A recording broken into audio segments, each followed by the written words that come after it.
కష్టపడడం కూడా ఇష్టపడితే ఎవరైనా సరే జీవితంలో సక్సెస్ అవుతారు. అందుకు best example Bollywood hot dancer Nora Fatehi.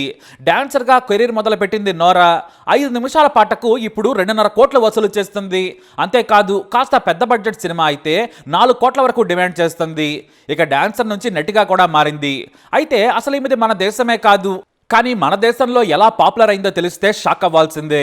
ఎందుకంటే ఒక్క ఛాన్స్ అంటూ ఆమె ఏమీ తెలియకపోయినా సరే ముంబైలో దిగిపోయింది. నోరా ఫతేహి ఫిబ్రవరి 6, 1992లో కెనడాలోని టొరంటోలో పుట్టింది. తల్లిదండ్రులది మొరాకో, కానీ కెనడాలో సెటిల్ అయ్యారు. చదువులో పర్వాలేదు. యార్క్ యూనివర్సిటీలో పొలిటికల్ సైన్స్ అండ్ ఇంటర్నేషనల్ రిలేషన్స్లో డిగ్రీ చేసింది. ఈమెకు బాలీవుడ్ సినిమా డాన్సులు అంటే చాలా ఇష్టం. బాలీవుడ్ సినిమాల్లో కనిపించాలనే కుతూహలం మొదటి నుంచి ఉంది. స్వతహాగా మంచి డాన్సర్. బాలీవుడ్లో ఛాన్సుల కోసం కొత్త డాన్స్ కూడా నేర్చుకున్నారు నోరా. ఇక డిగ్రీ తర్వాత తాను ఇండియా వెళతానని తల్లిదండ్రులకు చెబితే షాక్ అయ్యారు. ఏదైనా ఉద్యోగం చేసుకుంటూ తమకు చేదోడుగా ఉంటామనుకున్నారు. ఎందుకంటే వారిది చాలా పూర్ ఫ్యామిలీ. టొరంటోలోని ఓ చిన్న స్లమ్లో పుట్టి పెరిగింది నోరా. ఆమె ఇంట్లో కూడా 3 గదులే ఉండేవి. కాకపోతే ఇంటి ముందు కాస్త స్థలం ఉండేది. దీంతో ఇల్లు చిన్నదైనా కూడా బాగానే ఉన్నట్లు అనిపించేది. కానీ చలికాలం వస్తే నరకమే. ప్రతి సంవత్సరం ఇంటికి రిపేర్లు చేయించేవారు. ఇక ఇండియా వెళ్తానని తల్లిదండ్రులను బ్రతిమలాడింది నోరా. వద్దని తల్లిదండ్రులు కూడా నోరాకు ఖచ్చితంగా చెప్పారు. కానీ నోరా మాత్రం వినలేదు.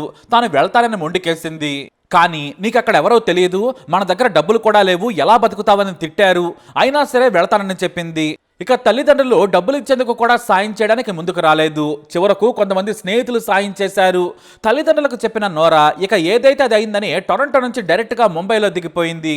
అప్పటికి విమానం దిగిన తర్వాత తన చేతిలో 5,000 మాత్రమే ఉన్నాయి. ఎయిర్పోర్ట్లో దిగగానే ఆమెకు అదృష్టం కలిసొచ్చింది. ఒక టాక్సీ అతనితో మాట్లాడింది. హీరోయిన్ అవకాశాల కోసం వచ్చేవారు ఎక్కడుంటారు, వారికి అవకాశాలు ఇప్పించే ఏజెన్సీలు ఎక్కడుంటాయి, అక్కడకు తీసుకెళ్తావా అని అడిగింది. నోరా అదృష్టం ఏంటంటే నిజాయితీ గల డ్రైవర్ దొరకటమే కాదు, నేను తీసుకెళ్తాను మేడం అని చెప్పాడు. 1000 రూపాయలు తీసుకున్న ఆ క్యాబ్ డ్రైవర్ సినిమా ఛాన్సులు ఇప్పించే ఏజెన్సీల దగ్గరకు తీసుకెళ్లాడు. ఓ పెద్ద అపార్ట్మెంట్ దగ్గరకు తీసుకెళ్లి ఇక్కడే చాలా మంది మీలాంటి వారు ఉంటారు మేడం అన్నాడు. 1000 రూపాయలు ఇచ్చిన తర్వాత అతనికి థ్యాంక్స్ చెప్పింది. తన లగేజ్తో అపార్ట్మెంట్లోకి వెళ్లే ముందు వాచ్మెన్ అడిగింది నోరా. ఫారినర్ కావడంతో ఆమెను తొందరగా లోనికి పంపించాడు వాచ్మెన్. సరాసరి 3rd ఫ్లోర్కి వెళ్ళమన్నాడు. 3వ అంతస్తుకు వెళ్ళిన తర్వాత ఓ చిన్న ఆఫీస్ లాంటి ఇల్లుంది. అందులోకి వెళ్ళిన తర్వాత ఓ వ్యక్తిని కలిసి తనకు సినిమాలో నటించాలని ఉంది, మీరు ఛాన్సులు ఇప్పిస్తారా అని అడిగారు. అయితే ముందు కొంత డబ్బు పే చేయాలని అడిగాడు ఏజెంట్. నా దగ్గర ఏమీ లేవని చెప్పింది. దీంతో మేము చెప్పిన షూటింగ్కి వెళ్ళాలి మరి, కానీ మేము కమిషన్ తీసుకుంటామన్నాడు. అదే చాలా గొప్ప అనుకుంది నోరా. నోరాకు ఓ రూమ్ చూపించాడు ఏజెంట్. అందులో 8 మంది ఉన్నారు. చిన్న బెడ్ చూపించి ఇక్కడే ఉండాలన్నారు. దీంతో ఆమెకు మతిపోయింది. కానీ తప్పదు కదా అనుకుంది నోరా. రోజు చిన్న చిన్న ఆడిషన్స్కి వెళ్ళేది. తన దగ్గర ఉన్న 4,000తో గడపాల్సి వచ్చేది. రోజుకి ఓ పూట గుడ్డు, మరో పూట కాస్త భోజనం, రాత్రిపూట పాలు తాగి పడుకునేది. ఆ డబ్బులను చాలా జాగ్రత్తగా వాడుకునేది. అయితే ఆమె దగ్గర ఖరీదైన ఐఫోన్ మాత్రమే ఉంది. దాన్ని అమ్మేయాలనుకుంది. ఎందుకంటే ఏజెంట్ చాలా ఆడిషన్స్కి పంపించాడు, కానీ ఎక్కడా సెలెక్ట్ కాలేదు. చిన్న చిన్న డాన్స్ షోలకు పంపించేవారు. గ్రూప్ డాన్సులకు కూడా నోరాని పంపించేవారు. అయితే ప్రతిరోజు తినాలంటే తప్పదనుకుని వెళ్లేది నోరా. ఏ సినిమానో ఏ హీరోనో కూడా తెలియదు, కానీ చిన్న చిన్న షోలు చేసేది. ఆ వచ్చిన డబ్బుల్లో కమిషన్ తీసుకునేవారు. ఆ తర్వాత ఇంటి అద్దె, భోజనం ఖర్చులని చివరకు ఏ 100-200 చేతిలో పెట్టేవారు. దీంతో ఇక తప్పేది కాదు. ఇక తన తోటి 8 మంది అమ్మాయిలు సైకోల్లా ఉండేవారు, పద్ధతిగా ఉండేవారు కాదు. జీవితం మీద కసి లేదని బాధపడేది. కానీ తాను మాత్రం ఉదయం నుంచి రాత్రి వరకు ప్రతి సినిమా ఆఫీస్కి తిరిగేది. అయితే చివరికి రోర్ అనే సినిమా కోసం డైరెక్టర్ కమల్ నోరాని ఎంపిక చేశాడు. ఇచ్చిన మాట ప్రకారం రెమ్యునరేషన్ తక్కువ ఇచ్చినా కూడా సినిమాలో కెరీర్కు బాటలేశాడు. అయితే అదే సమయంలో తెలుగు డైరెక్టర్ పూరి జగన్నాథ్ కొత్త హీరోయిన్ కోసం ముంబై వెళ్ళాడు. అక్కడ పూరి చాలా పాపులర్. పూరి వచ్చాడంటే 100 అమ్మాయిల ఫోటోలు ముందుండేవి. అయితే ఫారెన్ లుక్ ఉన్న నోరా ఫోటో కూడా చూశారు ఆయన. ఆడిషన్ చేసి మీరు ఓకే పర్ఫెక్ట్ అన్నారు, కానీ సినిమా ఛాన్స్ మాత్రం కాదు, సాంగ్కి డాన్స్ చేస్తారా, సింగిల్ సాంగ్ మొత్తం మేమే ఖర్చులు పెట్టుకుంటాం, రెమ్యునరేషన్ కూడా ఇస్తామన్నారు పూరి. దీంతో పూరి గురించి గూగుల్లో వెతికిన నోరా ఎగిరి గంతేసింది. అదే టెంపర్ సినిమాలో రెచ్చిపోదాం పాట. ఆ తర్వాత విక్రమ్ భట్ ఈ సాంగ్ చూసి మిస్టర్ ఎక్స్లో ఛాన్స్ ఇచ్చారు. ఇక ఆ తర్వాత కెరీర్కు కాస్త గ్యాప్ వచ్చింది.